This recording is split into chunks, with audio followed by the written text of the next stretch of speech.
to talk with South Carolina Congressman, Republican Joe Wilson, about concerns about sequestration, how it's going to impact the defense budget. We had some technical problems. I think we've got them ironed out. Congressman, thanks for sticking around. I want to ask you specifically about a letter that you authored to Defense Secretary Leon Panetta and your latest concern about spending within the Defense Department. And Shannon, this is a bipartisan letter. 24 members of Congress have sent a letter to the Secretary expressing concern that $708 million, which should be used for medical purposes and medical research, post-traumatic stress disorder, traumatic brain injury, reduction of suicide, sadly, is being reprogrammed away at the same time that the administration is proposing premium increases on TRICARE of up to 365%. So you're worried that money that is now allotted for medical expenditures for the military is going to be moved elsewhere, and then military families are still going to then have to pay even more for their medical care.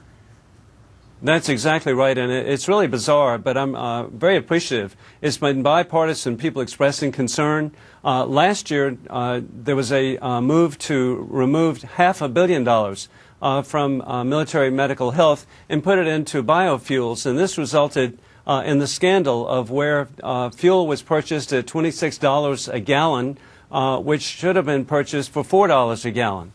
All right, we did cover that, and it's a very interesting debate about the biofuels.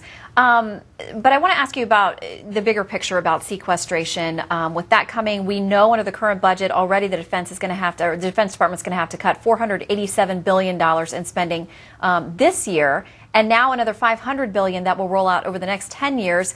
If Washington doesn't reach a deal on federal spending, how confident are you that the two sides will get anything done in this election year before those sequestration cuts kick in, not only for defense, but for domestic spending as well? Shannon, I'm very concerned, and you've hit it on the head. There's already been a $487 billion reduction in the defense budget. Now another $500 billion is being proposed. I believe that this is sending the wrong message to our enemies overseas. They believe that the American people, the Israelis, have the watch, but they've got the time, they've got the resolve. We need to address this. The House has voted 4 times to address this. Sadly, it's been held up in the Senate, and the President has even indicated he'd veto our efforts. How do you respond to Democrats and those as high as, those within the White House who say this is a bet that Republicans made when they had the vote to raise the debt ceiling? They've got to lie in it now, and sequestration is part of the package.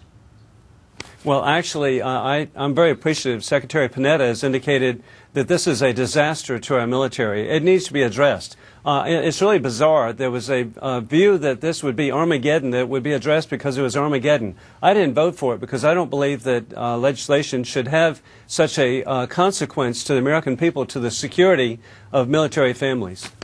All right, Congressman Joe Wilson, we apologize for the technical trouble. Thanks for sticking it out with us. Great to see you. Just an honor to be with you. Thank you. Well, the Reverend Jesse Jackson Sr.